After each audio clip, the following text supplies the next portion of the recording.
Yo, yo, yo, what's up, my brothers? This is your main man, Jay-Z.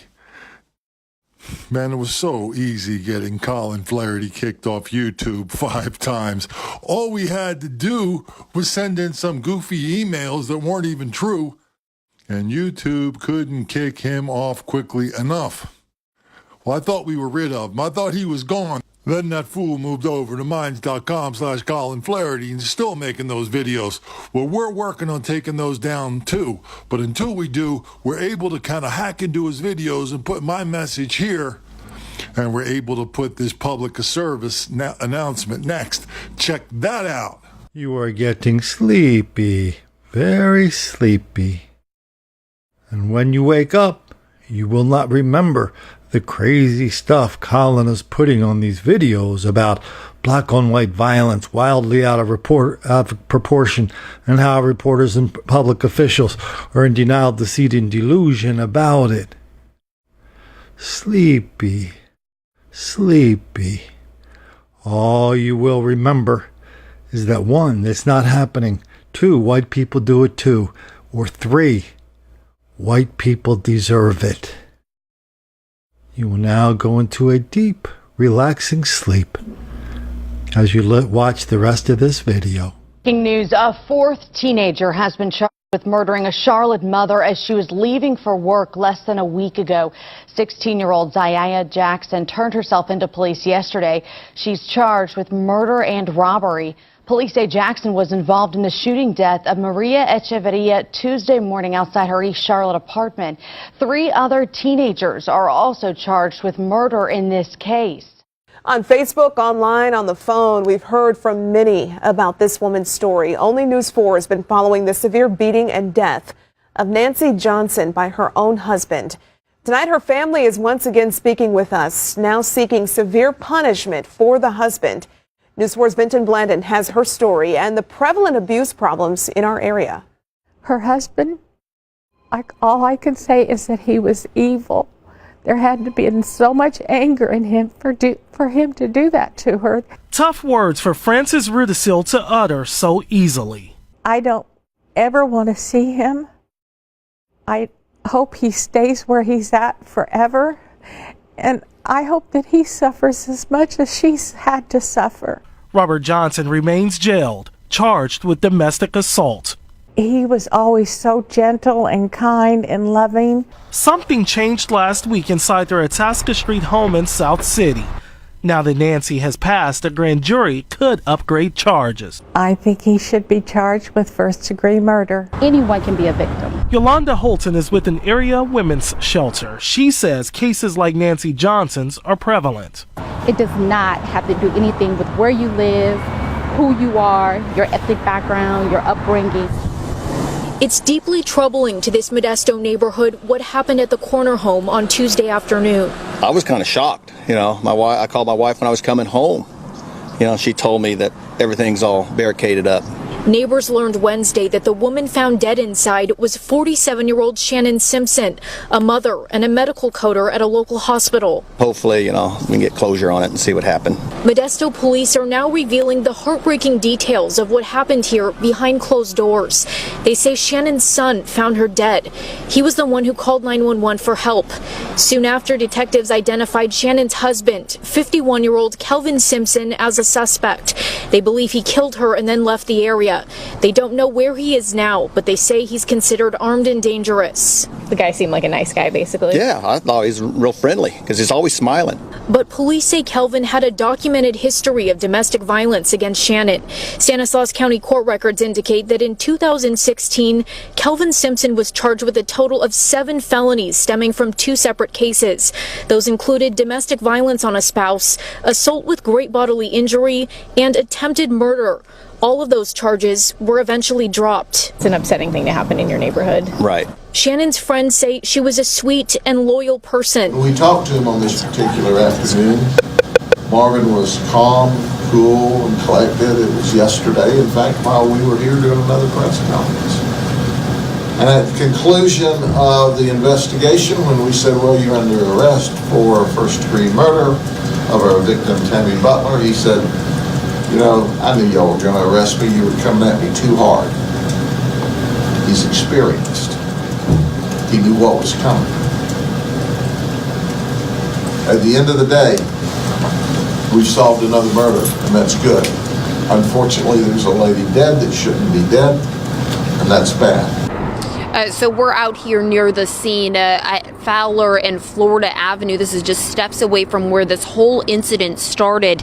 Now, I want you guys to take a look again at this man's mugshot, Teddy Smith. This is just coming into our newsroom a little less than an hour ago. We've learned that Smith faces second-degree murder charges. His arrest processed very early this morning. Tampa police say that Gilbert Cerna spit outside his car window, accidentally hitting the BMW. They say that sent Smith into a rage. He stabbed Cerna and then drove away in this black BMW. And now I want you guys to take a look at a picture we just got. That car now in the police impound lot. Last week's stabbing in High Point is now considered a homicide. Police tell us that Paige Rickard died from her injuries just last night. Officers found her in a parking lot on Chestnut Drive last Thursday. They say Clarence Gitteron was her attacker, and the two were previously in a relationship. Authorities arrested him Wednesday. We are now hearing the frantic 911 call from her aunt. He's stabbing my niece across the street. Okay, what happened across the street? 115 Chestnut Drive. Hurry up. 108 Chestnut Drive. I've got that part, ma'am. What happened? He's stabbing my niece. Hurry up. Her friends are now remembering Rickard tonight as her alleged killer sits in jail. WXIR 12's Steve King is live at the site of that attack. Steve, I can only imagine her friends are taking this really hard. They're very devastated. They in fact set up this memorial here in the spot where she was stabbed. Again, she died last night. Now, friends say that Paige Rickard was a wonderful person who cared about others and was always willing to do whatever she could to help someone in need. I really loved her. I'll always love her. Chris Cranford was in her home off Chestnut Drive at the end of March when her neighbor knocked loudly on the door. She came in, she was screaming and hollering, "Call the police, call an ambulance. Ray is stabbing Paige to death. He's stabbing, he's killing her, he's killing her." So Chris called 911, handing the phone to Paige Rickard's aunt. Here is audio from that 911 call. He's stabbing my niece across the street. 115 Chestnut Drive. Hurry up. 108 Chestnut Drive. I've got that part, ma'am. What happened? He's stabbing my niece. Hurry up. Rickard had just turned 47, but died a week after being stabbed near her home outside of downtown High Point. Investigators say 56-year-old Clarence Ray Gitteron, who Rickard used to date, is the man who attacked her. Why would somebody want to kill somebody like that? Was just so good. Friends say Rickard was the kind of person who would do anything for anyone. Very free-hearted, very strong-willed, very strong-minded. Paige had a very good heart. Now her close friends are trying their best to heal during a painful and difficult time. I'm not going to see her anymore. She's not coming back. I've lost a sister, a friend, a part of my family, a part of my heart. Friends say Rickard loved flowers, and they thought that was the perfect way to make this memorial just like this that you see here. Now, Gitteron is currently in the Guilford County Jail on multiple charges. He was arrested earlier in the week in High Point. From the moment police arrived on scene, where are you? Emotions were running high and guns were drawn. Headquarters, we're at 1912. We need this house locked down. Police were responding to Holly Street for a report of someone breaking into a home. And when they arrived on scene, they found Jonathan Autry inside. Seconds later, he walked outside holding a pregnant woman hostage at gunpoint with his arm around her neck. Let it go! Back off! Police told Autry over and over to drop his gun. Hey, this is not going to end well! This is not going to end well! Drop that gun! But he didn't. Do not do it! I'm pregnant! Get out of the way! Get out of the way! After he was shot, police rushed in to secure his weapon and save his life. I got this hand. I got this hand.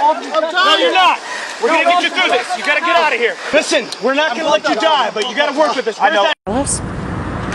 Yeah, Stockton police officers are looking for 3 suspects described as black males in their late teens. One of them as young as 15 years old, accused of attacking 2 other kids. 14-year-old Catherine Swift and her 13-year-old friend were just minutes away from home when the teens were attacked Tuesday night around 10 by a group of young men. We were walking past this girl's house, and then 3 guys just came out of the house and started following us. Catherine says she was on the phone with her mother minutes before the suspects approached them. She says her mother managed to hear everything that was going on. So I got punched 2 times in the neck, and then they took the backpack and my Samsung. Stockton police officers are now looking for 3 suspects described by the victims as black men between the ages of 18 and 20. One of the suspects was about 15 years old. And what we saw last night was a pretty brazen attack against these 2. Investigators say the suspects demanded money from the young victims. They managed to run away with a bag filled with books and 2 cell phones. It's always important for parents in these type of situations, even though you might think that your children are going to be gone just for a few minutes, especially late at night. We always want you to make sure that you accompany them. If you're so eager to fight, then why don't you? Yo, because I don't want to pop you and get in trouble. What you talking about? So maybe there is a couple brain cells still working in there. Yeah, yo.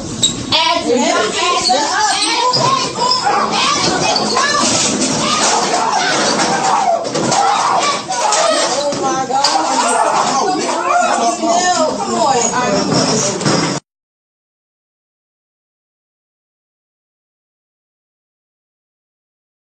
Attacked, a woman left a popular restaurant in Wesley Chapel only to be stalked and then robbed. News Channel 8's Ryan Hughes is live in Pasco County. And Ryan, this is a scary situation. It really is. Good evening. The woman spent a few hours here at this Applebee's restaurant not knowing she was being watched, perhaps the entire time. While inside the restaurant, this duo appeared to have more on their minds than food and drinks. Pasco County detectives explain how they watched, then followed a woman from the Applebee's about 20 minutes away to Zephyr Hills. Deputies tell us the victim came here to this quiet condo complex where she was attacked in the parking lot. We were sleeping and the sheriff's office rang our doorbell at 4:30 in the morning. This woman didn't want to show her face, but heard what happened just outside her door. I guess a woman and a man, I guess the girl slit her throat and then took her purse, and he's like, it was a shock. Inside that purse, a wallet and credit cards, apparently prized possessions for the robbers. These pictures were taken at a Lutz Walmart where the couple went on a shopping spree. They used the credit cards at stores in Hillsborough County as well. I mean, I feel sorry for for what happened. But it's amazing that it started at Applebee's. Harry Vandenbrink watches his surroundings. The attack gives him pause. You look in the mirrors. I'm always conscious driving a car. Yeah, I'm looking in the mirrors, see what's going, see what's behind me. Assaulted in a courthouse, investigators say it happened today inside the Howard County Courthouse. The victims are the sister and mother of Deputy Carl Kuntz, who was killed in the line of duty 2 years ago. RTV6's Graham Hunter has been working to see how this could have happened in the court building. The violent attack happened on the 3rd floor. Sheriff Stephen Rogers tells me it happened outside of a courtroom. 36-year-old Bryson Small is accused of assaulting 2 women inside this building.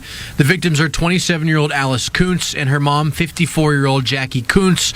They were here for a paternity hearing. My heart breaks for Alice Kuntz and her mom, and the Kuntz family's been through a lot in our community in the last couple years. Howard County Commissioner Paul Wyman says he saw the surveillance video of the attack. Mr. Small just out of the blue attacked her. Sheriff Rogers tells me the video won't be released at this time. As soon as he began attacking, some civilians jumped in immediately that were standing right there, and literally within 14 seconds our court security officer engaged the suspect. Sheriff Rogers says on a typical day there's 3 to 7 security officers and courtroom bailiffs in the courthouse, and says when the attack happened there were 6 in the building. Within about another 9 seconds after that, we had another 4 courthouse security officers that were present and assisting as well to subdue him. Wyman says the attack happened quickly. It takes less than 1 or 2 seconds to punch somebody and knock them out. Sheriff Rogers tells me there were no issues with the county's new radio system during the attack, and says a panic button in a nearby courtroom was triggered even though officers were already responding to the attack.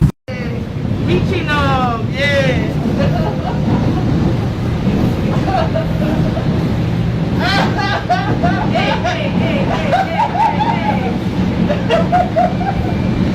Hey.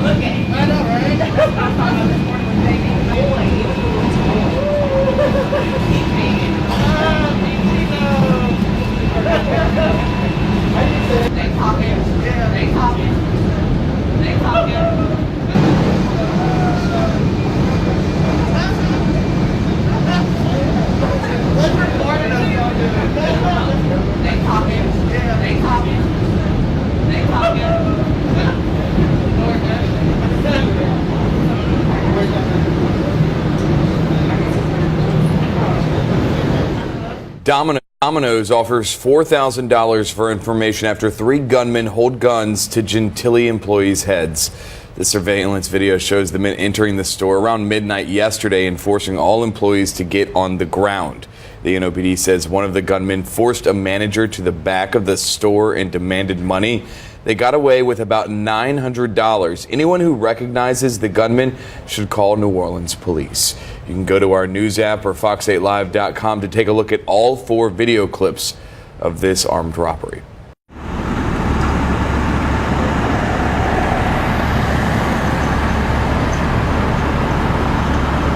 Received a call early this morning of a shooting down here on Main Street. It happened in front of Esox Bar out on the sidewalk. It appears that a male subject fired a couple of shots and hit a female. The female is currently at the hospital being treated.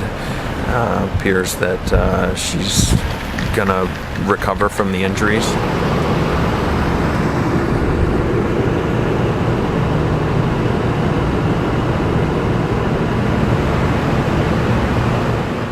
18 Metro Atlanta businesses robbed in the last month and a half. It is a crazy and dangerous crime spree the FBI believes this man is a part of. Detectives don't believe he's acting alone either, and they tell us that he pulls out a gun in some cases. And as Fox 5's Marissa Mitchell reports now, investigators want to get the crew off the streets before someone gets hurt. I'm just outside of the Waffle House here in Avondale. It's one of 18 locations that investigators say the suspects hit in just the last few weeks. The pictures from there are very clear of that suspect, and even though he has sunglasses on, he's very recognizable. The FBI says this man and as many as 3 other people have been robbing businesses across the metro area since Valentine's Day. And there's no specific spot they're focusing on. The crime stretched from Duluth and Dunwoody all the way to Conyers, where investigators report 5 businesses fell victim to their schemes. They tell us this video from the SunTrust Bank on Rockbridge Road in Stone Mountain shows the first crime on the spree. These guys are hitting quite often, 18 times in less than 2 months. Sometimes they're hitting twice on the same day. Kevin Rosen, a spokesperson for the FBI Atlanta office, says the crew has one plan for banks and another for shops. In every one of those robberies, they're armed when they go in those businesses. In the bank robberies, we haven't seen any weapons. No witnesses haven't seen any weapons. They've all been no jobs. So that's a little bit interesting, but I'm not sure what that means. An example, investigators point to this photo from an Exxon on Highway 278 in Covington. You see someone in the store fully covered holding pockets. The scariest thing is they've had guns pointed at their heads in some of the business robberies.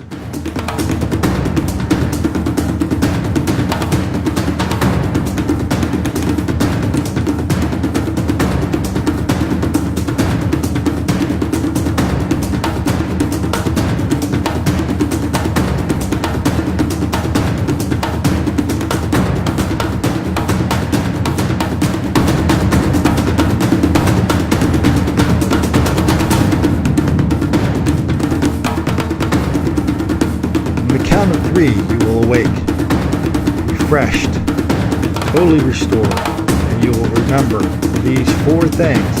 1, white people do it too. 2, this is not really happening. 3, white people deserve it. And 4, the most important one of all, you must remember at all times, don't make the black kids angry.